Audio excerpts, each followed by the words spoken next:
Colorado and Deion Sanders have a new look defense, but who's going to start where and who may be gunning for a starting role? You are Locked On Buffs, your daily podcast on the Colorado Buffaloes.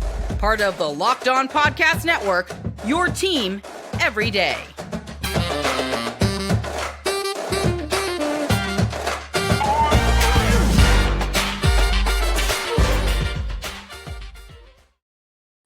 Welcome to Locked On Buffs. I am your host, Kevin Bohr, but today's episode is brought to you by FanDuel. Make every moment more. Right now, new customers join today and you'll get $200 in bonus bets if your first bet of $5 or more wins. Visit FanDuel.com/lockedon to get started.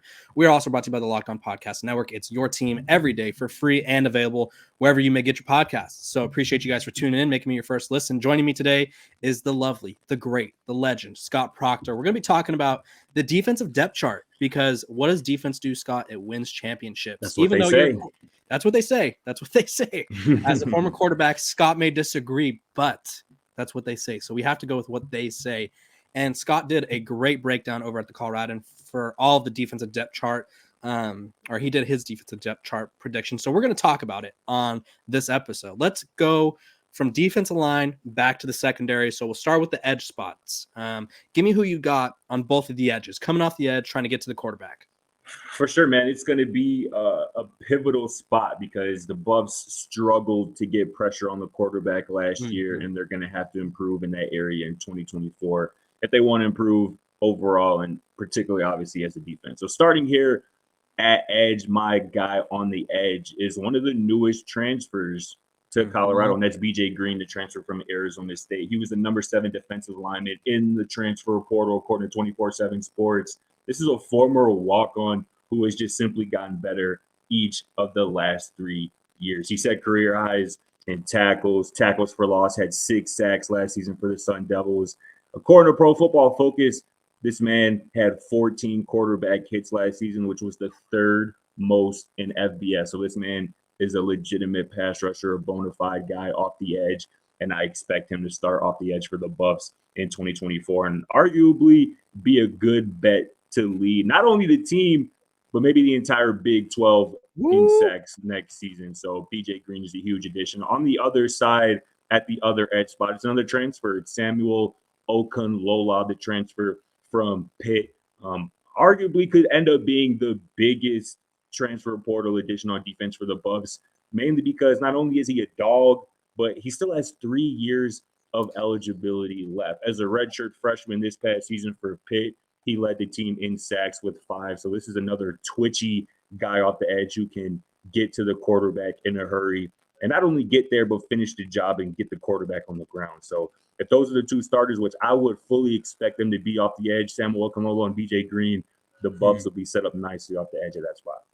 Yeah, they didn't really have a lot of edge production last season. It was kind of one of those things where it's like they bring in Jordan Dominic, and he had some quality snaps at Arkansas, and he did good. He did good, but it was like it just felt like a lot of their pressure was more, I would say, the pocket collapsing, quarterbacks kind of moving themselves into a sack. It felt like, at least that's what it felt like to me. It wasn't like, okay, this guy's dominating. Like BJ Green, if you watch his film, or even Samuel, I call him Samuel O because I butcher the hell out of his name. Yeah, it's tough to say.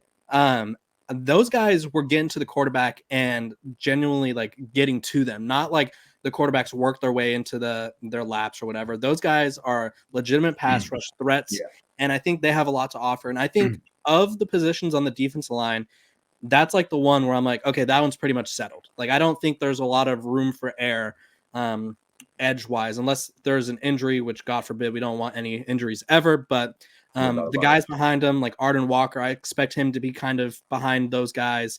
And then obviously things changed up a little bit with Savell Smalls going to tight end. Right. That kind of changed the room a little bit, but I'm confident in those 2 guys that they'll be able to lock down the edges. Now in the middle, I think is where we had a bit of a disagreement. I think because you had Amari let's go with yours first, and then I'll tell you why I disagree before I just tell you you're wrong. No, I'm just kidding. For sure, man. I don't know. With this first defensive tackle who I'm projecting to start, there really shouldn't be any debate. I don't think this is who you're disagreeing about, but Chidozie Nwabwanko is going to start in the interior defensive line for the Buffs in 2024. This man is nicknamed the block bully, and for good reason. This man's ability to shed blocks and to get to the ball carrier in a hurry was on display over the last few seasons at Houston. He's had 33 starts under his belt in his college career. Over that span, 13 tackles for loss, 5 sacks. So, yes, he can get to the quarterback, but his biggest asset is shedding blocks and being a force in the run game and just being a disruptor in the interior of the Buffs defensive line. At the other defensive tackle spot, this is probably where we might have a bit of a disagreement. I'm going with Torian Carter, the transfer from Arkansas, who is, again, just like Chidozie, very experienced. 33 games of experience under his belt during his college career, 60 tackles, 2.5 sacks over that span. And he played in all 12 games for the Razorbacks last season. 3.5 tackles for a loss, 2 quarterback hurries, 1.5 sacks. So, again, he's experienced. Another big guy. He's over 300 pounds, 6'3", so a big dude. Him and Chidozie at the interior of the defensive line is going to improve that unit tremendously. Yeah, I think you could go 2 different routes here. And this isn't me saying Scott's wrong. This is just me trying to be in the head of the coaches. I think Shane Cokes is a leader. I think he's a captain. I think he at least starts the year as a starter, which I feel like Coach Prime loves him. I think he has a C on his, or an L on his shirt for leader. He's one of their captains of the team. And then also something about Anquin Barnes from Alabama. He's speaking to me. 6'5", 315, big dude, offensive line background. He knows I think switching positions kind of gives you that insight on like what to expect. And I think he just needs an opportunity to showcase that. So I don't know if he starts right away, but I do think he'll be starting. So I do think all 3 of those guys will see significant time at those positions. So it wouldn't shock either of us if it's Barnes or Carter or Cokes, but those are kind of the 3 guys I have in the mix. Amari McNeil as well. I think he's someone who they asked a lot of last year because they didn't have the depth behind him. And now I think we'll maybe see him shine more because he'll have less expectations this season. Let's move back one group. We're going to the linebackers. So give me, we'll go the 3 linebackers. We're just, since we don't know their defensive coordinator, we're just going with a 4-3 base is what we're going to hope for. No doubt about it. Yeah. I mean, at first for me, I mean, I actually have just 2 linebackers slated to start and 5 defensive backs. Okay. I think they're going to have 5 defensive backs on the field in a pretty pass-heavy Big 12. And again, all this will depend on who they end up going with at defensive coordinator. But for my 2 linebacker spots, first one here out the gate is Levante Bentley. It's a familiar name, a familiar face for Buffs fans. He started the last 6 games for Colorado last season. He was the team's 2nd leading tackler, finished with 68 on the season, just behind Shiloh for the team lead. So this is a guy who formerly played at Clemson, came over to CU last year, and set career highs in tackles for loss of 9.5, had 5 sacks, which also was tied for the team lead. So he's experienced, and he's going to be a guy who's going to be counted on to really anchor this defense at the 2nd level, particularly in the run game. The other linebacker I have slated to start is a transfer, and that's Jalen Wester, the transfer from Florida Atlantic. His brother, LeJante Wester, also came over. He's a stud wide receiver who I think is going to make a big impact on offense for the Buffs this year. But for Jalen, he's a bit undersized. He's only 6 foot, about 200 pounds. At least that's what he's listed at.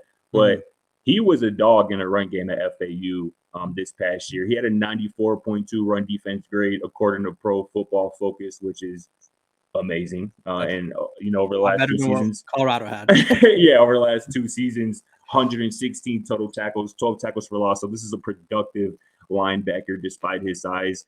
And he's athletic, so I think he's going to be able to help not only in the run game, but get in the passing lanes, help the Buffs get some turnovers. So I like Jalen Wester and Levante Bentley to start the season starting at linebacker.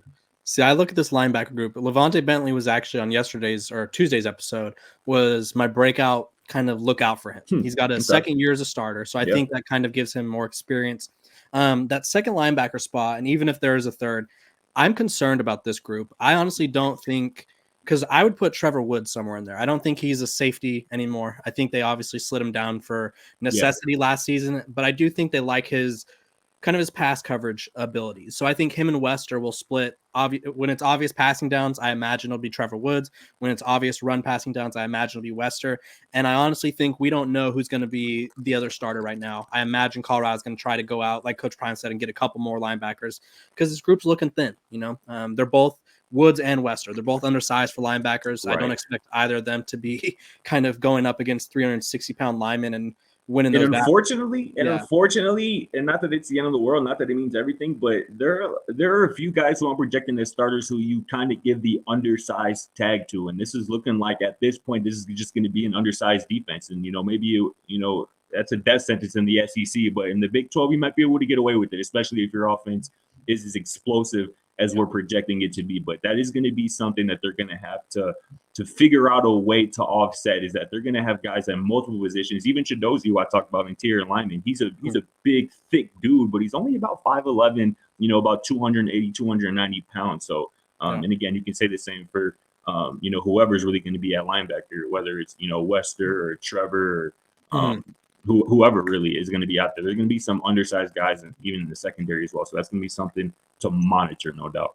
Yeah, and I think that's kind of part of the big defensive coordinator hire, which was not announced this on Wednesday. It was a deal for Coach Prime. Shout out to him, I guess. But you look, and also too, I'll just add, since we're talking about the linebacker crew, Colorado did get another commit in the class of 2024, linebacker Kair and Garcia, who committed this morning. He's from the same hometown as Coach Prime, Fort Myers, Florida. He was really productive last season, 140 tackles, 22 tackles for loss, and 10 sacks this past season as a senior. So he's a late add on National Signing Day to the Bucs 2024 class, and obviously the only linebacker in that 2024 class out of high school as well. So maybe I don't think he's going to make an impact right away as a freshman, but at the very least he'll add some depth to that room. Yeah, he'll get some snaps. I promise you that. Just because they need to rotate bodies. I think when you're undersized on a defense, you need to prioritize just IQ and athleticism, which is where guys like DeMoy Kennedy come into play. It's even guys like Quincy Wiggins, who we didn't talk about with the edge spots, but he's someone who could probably give you some quality snaps somewhere across the defense. Brennan Gant, same thing. Like those guys, none of them are the proper size or have proper experience for linebacker, but when you have such a big need, you kind of got to make do with what you have. Let's move to the secondary. I think the secondary is a lot more straightforward, or at least the most straightforward position or unit on this defense, because we got Travis Hunter at corner, unless Scott's pulling a fast one on us. Yeah, no doubt about it.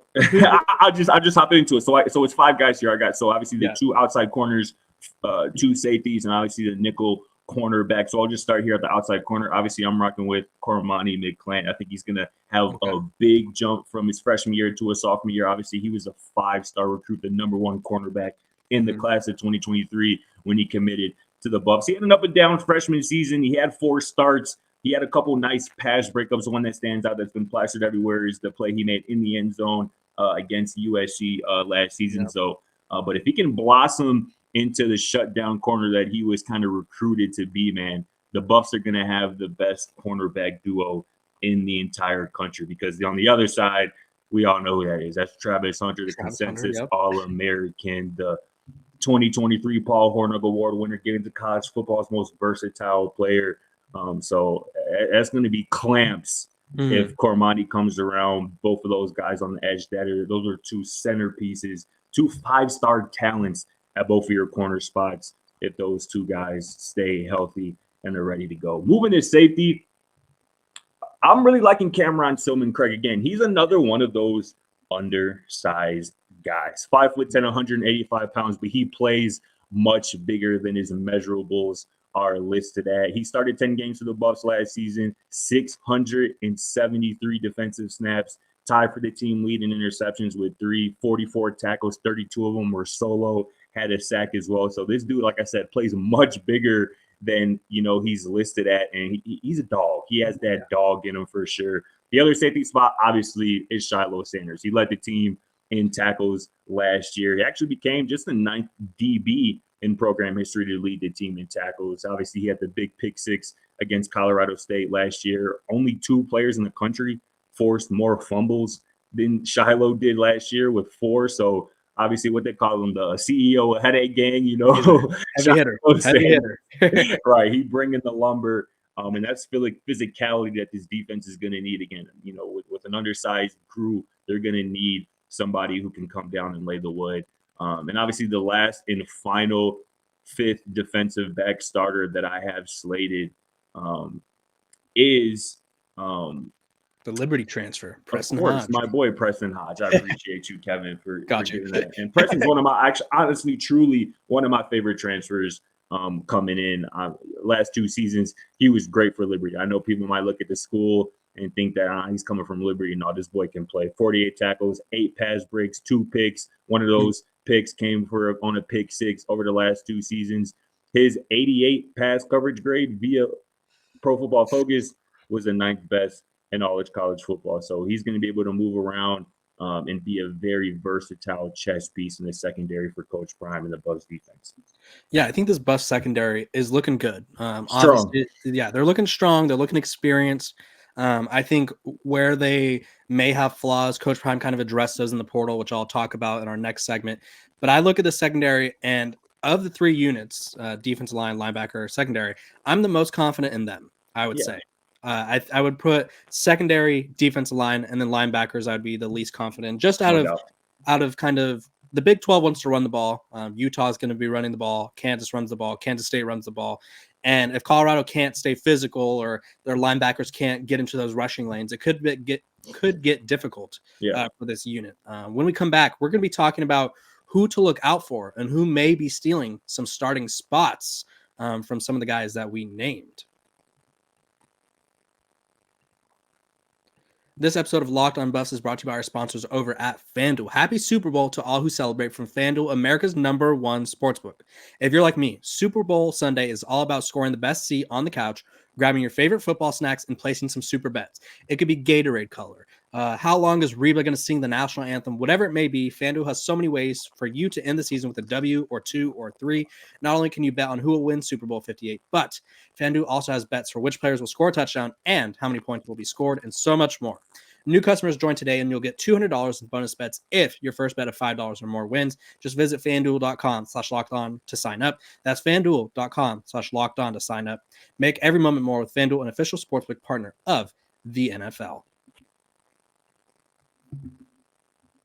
Welcome back to Locked on Buffs. I appreciate you guys for tuning in. We're talking defense. It wins championships, and it also makes for some great discussions because there is one guy in particular. I did a whole episode about him. People loved it. People hated it because they don't love the truth. Dylan McKinney, the cornerback from Oklahoma State, was their, I think, second leading corner in pass coverage grade, was really good, a team that went to the Big 12 title game.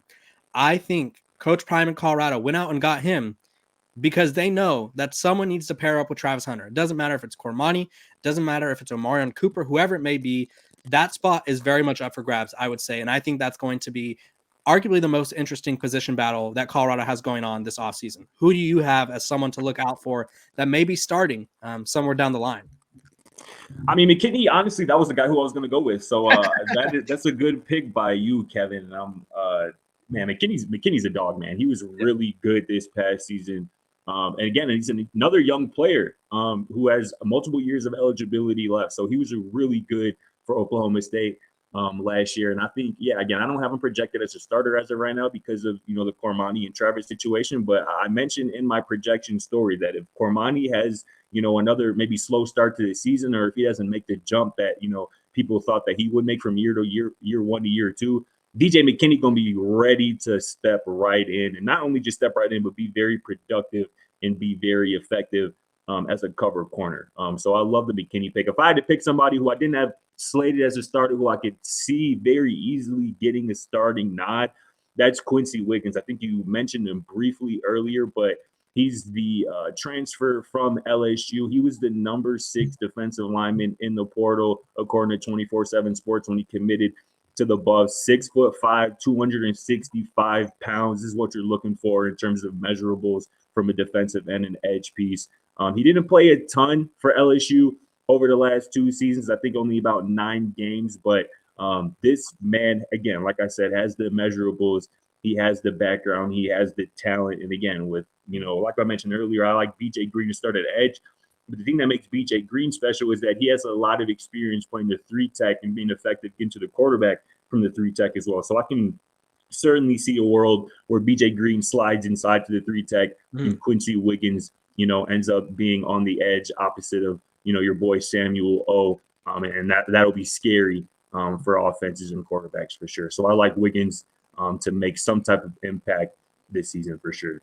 Yeah, I think that's a real interesting proposal you got there, because Colorado, they could go big if they wanted. They could slap BJ Green to the middle. They could plug in Carter or Anquin Barnes in the middle, 100%. have those two guys, and then have Samuel O and Quincy Wiggins coming off the corner, like they are coming off the edge. They could get real big if they wanted to, which was not an option last year for them. Right. Another guy that I think we all need to look out for, and we just didn't see a lot of him last season, is Demoy Kennedy. There was a lot of buzz around him prior to last season. The linebackers coach was hyping him up. The defense, they were hyping him up. They're like, the dude's athletic. He played some running back at Alabama. He played a little bit of everything. They didn't know what his role was. He's 6'3", 215 pounds, kind of not big for a linebacker, but in this group, he is the biggest linebacker, I would say, outside of Bentley. And so maybe he comes in and could play like an Isaiah Simmons role. If you guys go back to those Clemson days, and he was kind of like a rover where like he was covering tight ends, he was covering receivers, and maybe that's what kind of role they carve out for him, because he has that potential. I think he just needs to stay healthy. And someone else that I think is worth looking out for is Amari McNeil. We talked about him. We've been talking about the new transfers, but sometimes the guys that were already there are the guys that shock you the most. We always get intrigued by these shining new toys, and it's like, don't forget about what you had. Don't forget about Woody and Buzz over here. He was solid last year. He was. I think it was just an unfair kind of expectation that a lot of people had for him coming over from Tennessee and kind of anchoring a line that was Swiss cheese at times, to put it metaphorically. But yeah, is there anyone else that you would look out for to kind of snatch a starting spot? Because obviously certain, like Travis Hunter's, no one's snatching that spot, but is there a linebacker or a secondary member that you could see sneaking in? Yeah, I mean, in the secondary, I would say to keep your eye on Miles Slusher, who played a decent amount last year. I think he can maybe find himself back into the rotation at secondary. Same with Omarion Cooper. I don't think he can be ignored after, he seemed to be one of Coach Prime's favorite guys, at least early on. And again, making the jump from one year to the next is something that's definitely on the table for those two guys. But back to the defensive line, these two guys probably won't challenge for a starting role right away, but I can definitely see one, if not both of them, cracking the rotation on defensive line, and they're both true freshmen. I wrote a little bit about them: Brandon Davis Swain and Eric Brantley, who I had the pleasure of speaking with not too long ago. Eric Brantley Jr., he's the Georgia 7A Defensive Player of the Year at the high school level from this past season. So both of these dudes can get after it. They also have some really nice size to them for a true freshman. Brantley in particular, I talked to his head coach, who has coached at many places at college level, at Tennessee, at Chattanooga, elsewhere. He raved about Brantley's get off and his ability to, once that ball is snapped, be in the backfield before an offensive lineman can even get out of his stance. And to get off, a quick get off with his twitchiness and his size is something that's very valuable for a defensive lineman. And I can see Brantley in particular, same with Brandon Davis Swain, them cracking the rotation as early as this year. Yeah, big bodies equals big playing time. And sometimes you just need a chance to grow into the system and get that opportunity. When we come back, we're going to be talking about where this defense needs to improve, because we're always about self-help and betterment.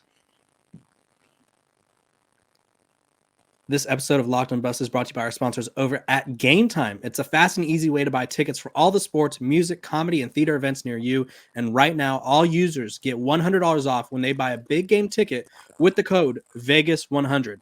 With killer last-minute deals, all-in prices, views from your seat, and their best price guarantee, Gametime takes the guesswork out of buying tickets. It's really cool. You get to see your seat before you buy it, so you know exactly what to expect. There should be no polls directly in front of you, like at Fenway or wherever it may be. You know exactly what you're getting, and Gametime has deals on tickets right up to the start of the event and even an hour after it starts. It's the place to find the last-minute seats. Take the guesswork out of buying tickets with Gametime. Right now, all Gametime users get $100 off a big game ticket with code VEGAS100. Terms apply. Just download the Gametime app and use code VEGAS100 for $100 off a big game ticket. Or if you're not going to the game, use code LOCKEDON for off your first. Download Gametime today.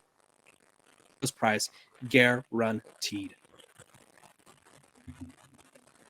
Okay, we are concluding out this defense-heavy show with where they need to improve. But first, we want to thank you guys for tuning in, making us your first lesson of the day. Okay, Scott, you're a former quarterback. You look at this Colorado defense, and you're like, okay, this is where I would attack them last year. What would that be? Yeah, I mean, it would be at that second level. I would I would try to run so many crossing routes and in breaking routes to attack these linebackers in particular, and that's really where they need to improve. Again, I like Bentley, and I like Jalen Wester is more of an athletic version of Bentley at that second level. But as we know, in the Big 12 and college football, injuries happen, attrition happens, and the depth behind those guys is just a bit uncertain right now. And we talked about it, or I talked about it last time I was on your show, Kevin, that coaching is going to be so important to the success of the Buffs this season, particularly on defense, particularly for a defensive unit that currently doesn't have a defensive coordinator. So whoever that hire ends up being is going to have a very important job on his hands to get the most out of this group of defenders that, again, like we talked about, is going to be generally undersized. So, when you're dealing, playing from behind the 8 ball, if you will, from that perspective, you're going to have to be creative with schemes. You're going to have to be creative with personnel groups to make sure you're maximizing the 11 guys you have out on the field. Yeah, you don't want to get caught slacking. And that's where Colorado struggled a lot last year, was they were constantly caught slacking. And I think the X's and O's, the crossing routes, the run game, very important. I think that's vital. I think if they can't stop the run game consistently, and I think if they can't at least prevent defenses or offenses, from picking them apart, it's going to be a long year. But I also think this defensive coordinator needs to come in and instill a stronger culture, a stronger discipline. I think the military training helps with discipline. I think all their team bonding stuff helps with discipline. But last year, they had too many infractions where it was like illegal substitutions. We had 13 guys on the field, 12 guys on the field. There was too many after the play penalties. There was too many roughing the quarterback penalties. There was a lot of issues that were self-inflicted. And I think the new defensive coordinator needs to help that improve, because if Colorado is sloppy penalties wise, which they were one of the most penalized teams in the country, that's a difference between winning 1 or 2 games. Maybe if they don't commit a penalty against Arizona, they win the game. Maybe if they don't commit a penalty against USC, or I got a perfect one. Travis Hunter doesn't push the Stanford receiver. Stanford doesn't drive down the field that one drive and score a touchdown because that was on 3rd or 4th down, and he basically gave them a new drive. So discipline everywhere needs to improve. And honestly, they just need to kind of handle adversity better. I think oftentimes they would get a little too defeated. Obviously, no one wants to give up a touchdown, but you shouldn't let that take you out of the game. So that is our breakdown about this defense. We're going to be doing the offense tomorrow, and you guys will want to tune in for that. And I appreciate all you guys for tuning in and making us your first listen of the day. We're free and available wherever you get your podcast. Make sure to like, subscribe, follow. Make sure to give Scott a follow because he's got great breakdowns all the time, every day. And we will see you guys tomorrow.